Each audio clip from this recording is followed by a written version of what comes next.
नमस्कार बच्चों, मैं इंस्टा चौधरी आपका आपके YouTube channel YS maths classes पर स्वागत करता हूं। बच्चों, आज इस वीडियो में हम लेकर आए कि airport authority of India AIA ने यहां पर बम्पर वैकेंसीज निकाली हैं जूनियर असिस्टेंट की, जिसके ऑनलाइन एप्लीकेशन कब से शुरू होंगे, कितनी डेट तक आपको ये जमा करना है, कितना एप्लीकेशन फीस आपको देना है, कुल पदों की संख्या कितना है, क्या क्वालिफिकेशन आपकी होनी चाहिए, ये सारा कुछ इस वीडियो में डिस्कस करेंगे। वीडियो को अंत तक जरूर देखें। अगर अभी तक आपने चैनल को सब्सक्राइब नहीं किया, सब्सक्राइब करें, वीडियो को लाइक करें और ज्यादा से ज्यादा शेयर करें ताकि ये वीडियो उन सभी बच्चों के पास पहुंचे जो एयरपोर्ट अथॉरिटी ऑफ इंडिया में जूनियर असिस्टेंट बनना चाहते हैं। तो यहाँ पर सबसे पहले हम बात करते हैं प्रारंभिक तिथि की। तो प्रारंभिक तिथि यहाँ पर देख सकते हैं 30/12/2024 है, यानी कि इसकी ऑनलाइन एप्लीकेशन 30 दिसंबर 2024 से शुरू हो चुके हैं।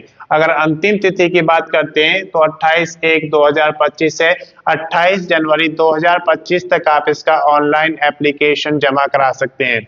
आवेदन शुल्क की बात करते हैं तो 28/1/2025 तक आपको जमा कराना होगा। कितना जमा कराना है ये आप कैटेगरी वाइज यहाँ पर देख सकते हैं। अगर आप जनरल कैटेगरी यानी कि UR सामान्य जाति जिसको हम बोलते हैं, OBC अदर बैकवर्ड कास्ट जिनको हम अन्य पिछड़ा जाति कहते हैं, या फिर इकोनॉमिकली वीक सेक्शन EWS के अंतर्गत आते हैं, तो आपको इसके लिए 1000 रुपए का एप्लीकेशन फीस देना होगा। अगर आप SC schedule caste, ST schedule tribes यानी कि पिछड़ी जाति, या फिर आप जनजातियों के अंतर्गत आते हैं, या फिर किसी भी कैटेगरी की महिला कैंडिडेट है, तो आपको इसके लिए कोई आवेदन शुल्क नहीं देना है। अब बात करते हैं कि जो आवेदन शुल्क है वो कैसे जमा कराना है आपको।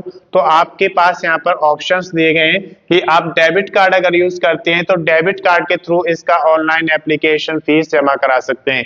अगर आप क्रेडिट कार्ड यूज करते हैं तो क्रेडिट कार्ड से भी इसका ऑनलाइन एप्लीकेशन फीस जमा हो जाएगा। और अगर आप नेट बैंकिंग यूज करते हैं तो नेट बैंकिंग से भी इसका ऑनलाइन एप्लीकेशन फीस जमा करा सकते हैं। अगर आप इसमें से कोई भी मोड यूज नहीं करते तो इसका चालान भी बनवाकर आप इसका ऑनलाइन एप्लीकेशन फीस जमा करा सकते हैं। आयु की अगर बात करते हैं तो 1/11/2024 को कैलकुलेट की जाएगी। 1 नवंबर 2024 को आपकी आयु 18 वर्ष से 30 वर्ष तक होनी चाहिए, यानी कि कम से कम 18 वर्ष और अधिक से अधिक 30 वर्ष होनी चाहिए।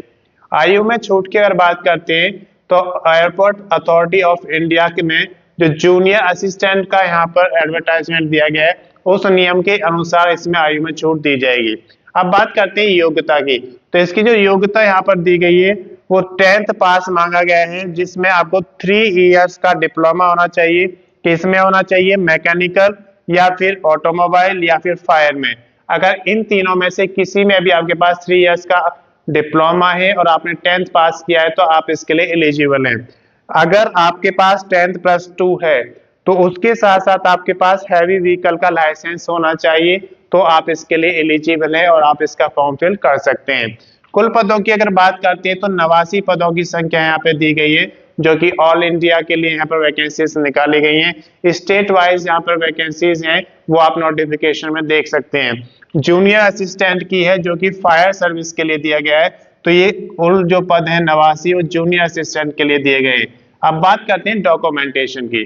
तो डॉक्यूमेंट्स जो होते हैं वो आपको अपलोड करने होते हैं जब भी आप ऑनलाइन एप्लीकेशन को कंप्लीट करते हैं। तो सबसे पहले यहाँ पर बात करते हैं हम एलिजिबिलिटी की। एलिजिबिलिटी में क्या डॉक्यूमेंट्स आते हैं? मान के चलिए आप 10th पास हैं और आपने 3 इयर्स का डिप्लोमा किया हुआ है मैकेनिकल या ऑटोमोबाइल या फायर में, तो ये डॉक्यूमेंट्स की स्कैन कॉपी आपके पास होनी चाहिए। या आपने 12th पास किया है और आपके पास हैवी ड्राइविंग लाइसेंस है, तो आप इसके साथ भी स्कैन कॉपी आप रखेंगे और आप उन्हें अपलोड करेंगे। इसके साथ साथ आपके पास डोमिसाइल सर्टिफिकेट होना चाहिए कि आप किस स्टेट में रहते हैं। अगर आप रिजर्व कैटेगरी में आते हैं तो आपके पास कास्ट सर्टिफिकेट भी होना चाहिए। ये सारे डॉक्यूमेंट्स आपके पास स्कैन कॉपी में रेडी होने चाहिए जो कि आपके एलिजिबिलिटी क्राइटेरिया में आते हैं। इसके बाद बात करते हैं हम आईडी प्रूफ की। तो आपके पास एक वैलिड आइडेंटिटी प्रूफ होना चाहिए जिसकी स्कैन कॉपी आपको रखना है। एड्रेस प्रूफ, एक वैलिड एड्रेस प्रूफ आपके पास होना चाहिए, उसकी स्कैन कॉपी आपको रखना है। फोटो आपके पास A4 साइज फोटोग्राफ होना चाहिए, जिसकी स्कैन कॉपी आपके पास होनी चाहिए। उसके बाद सिग्नेचर आपके पास होने चाहिए। तो आप सिग्नेचर के लिए क्या करेंगे, एक पेज पर आप सिग्नेचर करेंगे और उसको स्कैन कॉपी में आपको रखना है। बेसिक डिटेल्स की बात करते हैं, तो जब भी आप ऑनलाइन फॉर्म फिल करेंगे तो उसमें आपको कुछ एंट्रीज फिल करनी होती हैं, जैसे आपको आपका नेम, आपके फादर्स नेम, आपका उसमें डेट ऑफ बर्थ क्या होगा, परमानेंट एड्रेस क्या है, मेलिंग एड्रेस क्या है, और उसमें आपके डॉक्यूमेंट्स के अकॉर्डिंग क्वालिफिकेशन क्या है जो इस भर्ती के लिए आपको चाहिए। ये सारी बेसिक डिटेल्स आप कंप्लीट करते हैं। फिर उसके बाद वो सारे डॉक्यूमेंट्स आपको अपलोड करने होते हैं। फिर आप उसमें फोटो और सिग्नेचर को अपलोड करते हैं। ये सारा फॉर्म फिल करने के बाद जब अपलोड हो जाएगा तो आप उसका प्रीव्यू चेक करेंगे। अब प्रीव्यू इसलिए चेक किया जाता है कि अगर कोई गलती होती है तो आप उसे सुधार सकते हैं। अगर एक बार आपका फाइनल सबमिशन हो जाता है तो आप उसमें कोई करेक्शन नहीं कर सकते। तो अगर आपको प्रीव्यू चेक करने पर लगता है कि आपने कोई गलती नहीं की है, सब कुछ जो एंट्री आपने की है वो आपके अनुसार सही है, तो आप उसका फाइनल सबमिशन कर देंगे। जब फाइनल सबमिशन हो जाएगा उसके बाद आपको उसका प्रिंट आउट लेना है, क्योंकि प्रिंट आउट से आपको मालूम रहेगा कि इस भर्ती में क्या क्या डॉक्यूमेंटेशन आपको आगे रखना है, जिससे कि आप भर्ती में आगे बढ़ेंगे। तो वो सारे डॉक्यूमेंट्स आपके पास होने चाहिए। अगर इसकी अधिक जानकारी आपको लेना है तो उसके लिए एयरपोर्ट अथॉरिटी ऑफ इंडिया का जो एडवर्टाइजमेंट नंबर 1/2024 है उसे पढ़ेंगे तो आपको इसकी सारी जानकारी मिल जाएगी। मैं समझता हूं कि ये जानकारी आपके लिए पर्याप्त है। अगर अभी तक आपने चैनल को सब्सक्राइब नहीं किया, सब्सक्राइब करें, वीडियो को लाइक करें और ज्यादा से ज्यादा शेयर करें, ताकि ये वीडियो उन सभी बच्चों के पास पहुंचे जो एयरपोर्ट अथॉरिटी ऑफ इंडिया में जूनियर असिस्टेंट का फॉर्म फिल करना चाहते हैं। धन्यवाद।